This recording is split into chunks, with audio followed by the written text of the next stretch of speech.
This episode brings us to Mayland Heights Elementary School.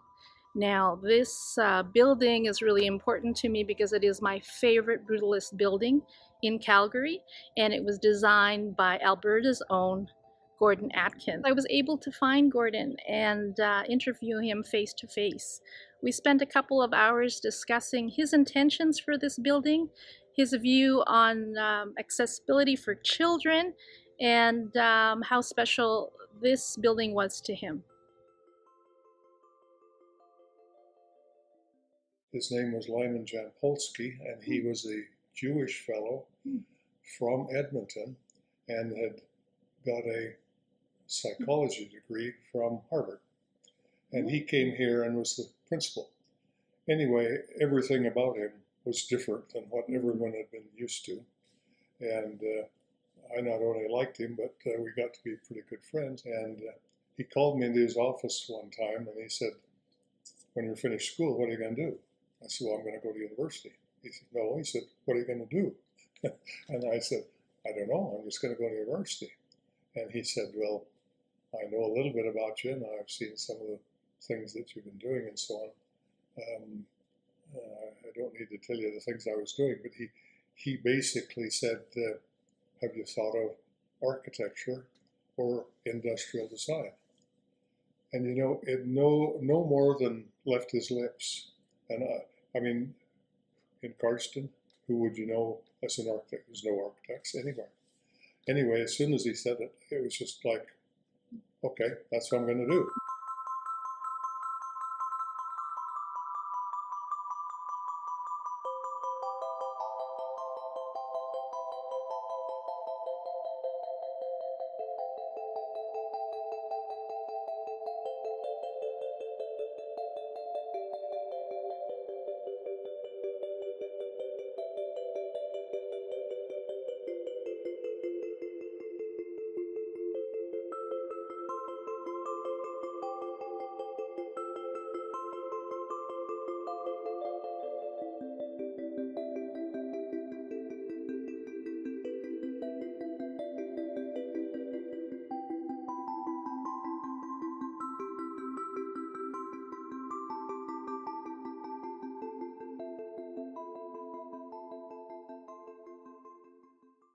You know, people say, look, it doesn't matter whether you're in a one-room schoolhouse or you're in a shelter. It's the teacher that makes the difference. And no question, the teacher makes a big difference.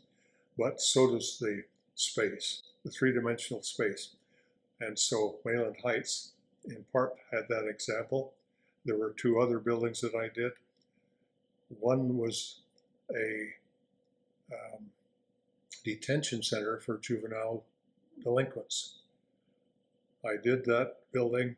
The fellow that was the manager of it, he said, "I've been doing this for 29 years. And he said, if somebody had told me that you could take a 13-year-old child who's a delinquent and put him in an architectural space and change his life," I would have said, "You're nuts." And he said, "I'm here to tell you that the things that you did in this building changed that boy's life." And so anyway, the same thing is true of schools. The first school I did was Eugene Cost, which was a renovation. Jack Smart was the school board architect and had me do that work for him.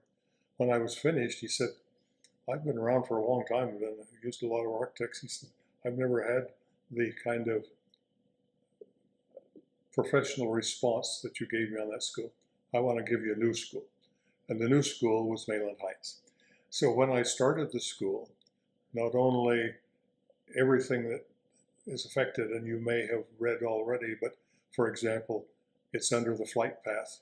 So the concrete made some sense for other reasons. Well, in this particular case, as I started Mayland Heights, the school board had 2 or 3 rules right up front. First of all, we don't have any windows, because windows are distracting to students. Number 2 is teachers and parents are number 1. The children are number 2. So in effect, they said, okay, we've got an entrance for the parents, and we've got an entrance for the teachers, and then we've got a back door entrance for the children. And the school board actually at those times said, we've got an entrance for the girls, we've got an entrance for the boys. Well, I started the whole program right from day one. I said, not going to happen. First of all, I put the entrance to the building at the front of the building, and it was for students. And the access for the teachers and the back door, which was where the teachers' lounge was where they came in. So they came in the back door. As we programmed the school, I was affected both by desire in using concrete as an exposed material, and secondly, because concrete gave the best sound attenuation with the planes, and it also gave the sculptural process. And I was also concerned about how people destroy buildings that are maintained by others. As complicated as the building looks like from the outside, you'll maybe have read some parts of it that says it's really just a square.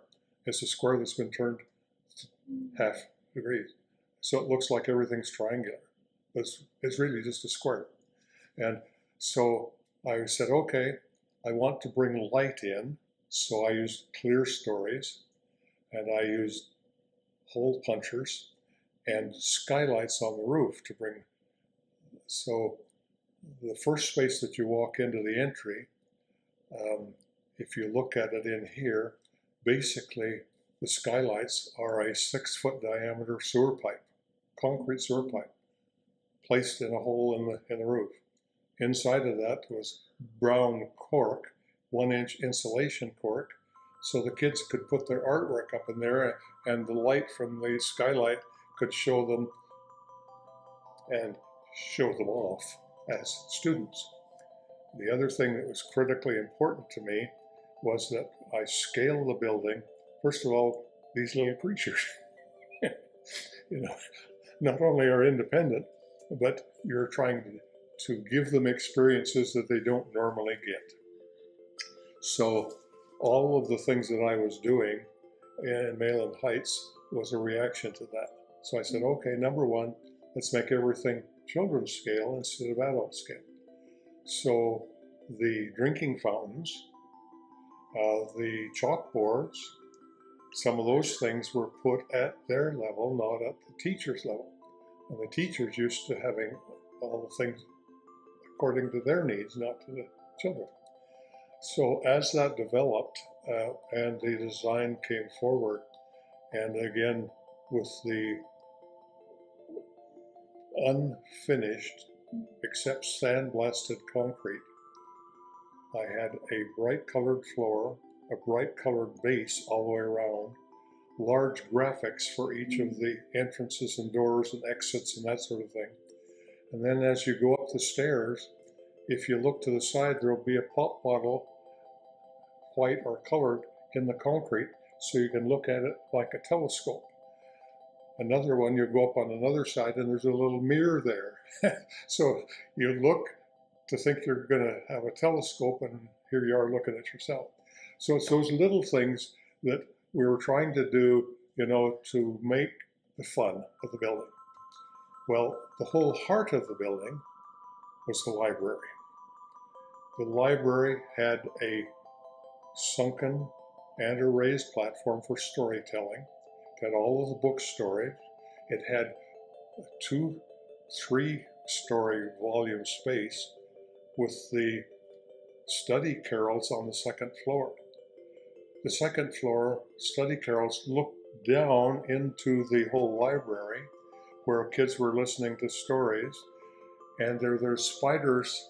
The webs, the lights hung from the ceiling that was 2 stories up, so that you have these spider webs coming down and illuminating this space. For a while, and again, adult decision, for a while, Dinah, the study carrels, that level, had a slide so that you could go down to the main level. And so we had the doors that closed off the spaces, sliding doors that were big graphics and big colorful things that closed off so you could teach and do that sort of thing.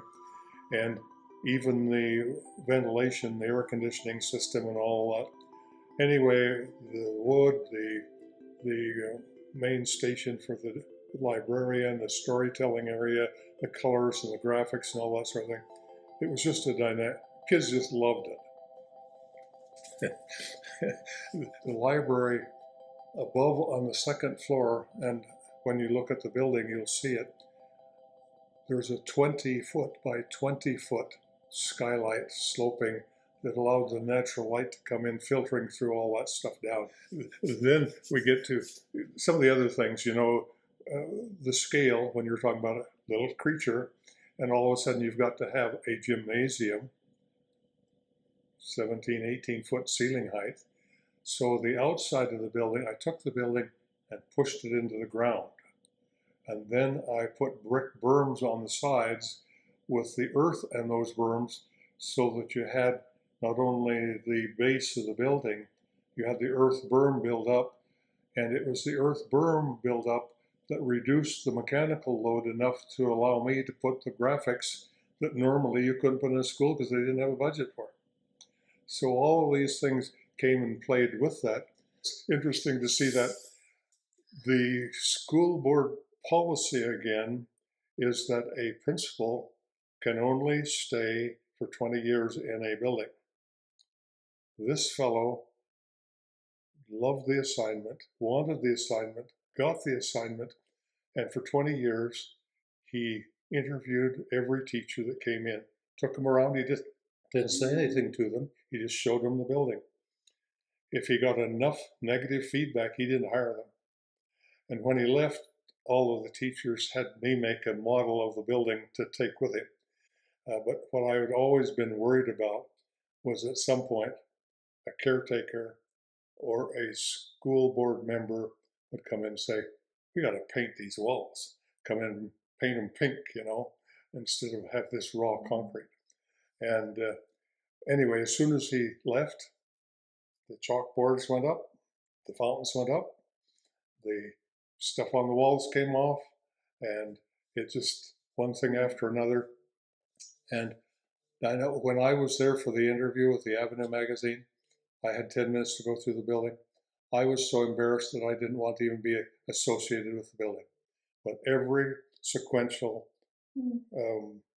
janitor, every sequential board member, every sequential principal had to apply their own ego, go around and mark their territory and make some changes. If you go into the building right now, Dinah, you'll see that the library, there's virtually nothing left of the library. The skylight's gone, the carols are gone, I mean, it hurt. It hurt for me to go in there. And anyway, I had to let them finalize their pictures for the Avenue magazine, but I went away just stunned. And then one of the school board members was a lawyer, and he was really an arrogant little guy.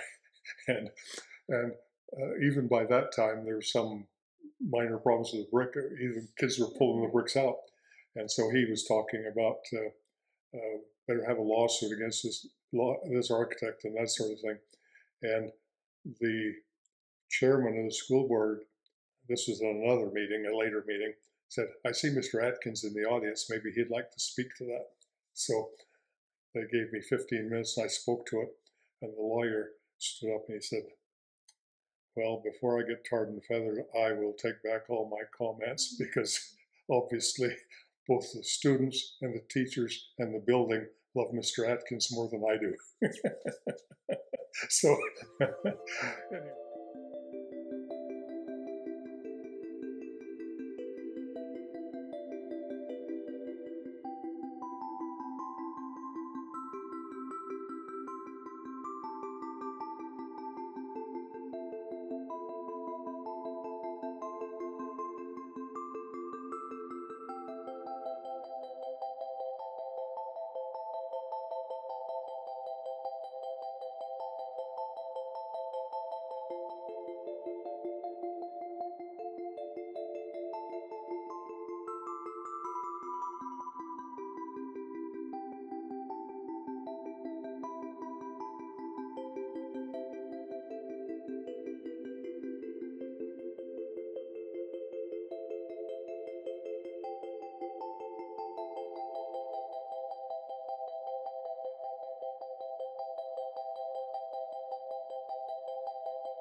So the tip for the mid-century dweller this episode is jewelry.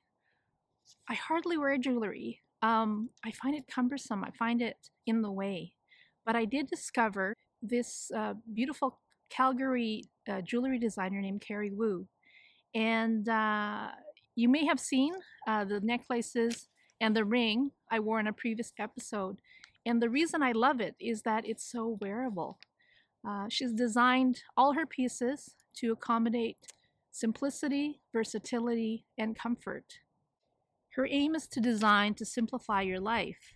It's easy to wear with jeans, and it's also easy to switch it up and wear for something formal. Her pieces are timeless and style adaptive, meaning that they suit a broad spectrum of age, personal style, and accessory needs. Her philosophy is a contemplation about sense of place, beauty, and relationships. Relationships between people and the places they live, as well as our relationship to public spaces and wild places. Her work is very much informed by time spent in nature. You will see the influence of texture, form, and feeling of spaciousness in her designs. The intersection between urban and natural is where she finds her designs. Her work has random patterns in nature that meet high fashion. Natural structures meet modern sculpture. Rigid lines yield to organic forms. These kinds of contrasts are rich and with creative fuel for Carrie's design process. The notion of less is more and there is perfection in imperfection are driving forces behind her aesthetic choices. Minimalistic sculpture, design, and architecture from the mid-20th century are amongst her most favorite design influences. Trained in the art of calligraphy as a young person, the quality of line is important to her. When you research or explore her collections, you'll see this influence not only in her designs, but in her collection names as well, such as Draw the Line, Architectural, and Contour series. Carrie's pieces are high-quality materials, sterling silver and gold, and you'll find that they will be in your collection for years and will become a daily companion to all of your favorite wardrobe pieces. Carrie Wu Jewelry. Now, if you like what you see, Carrie's offering the viewers of this episode a 10% discount. All you have to do is go to the website and punch in MCD10.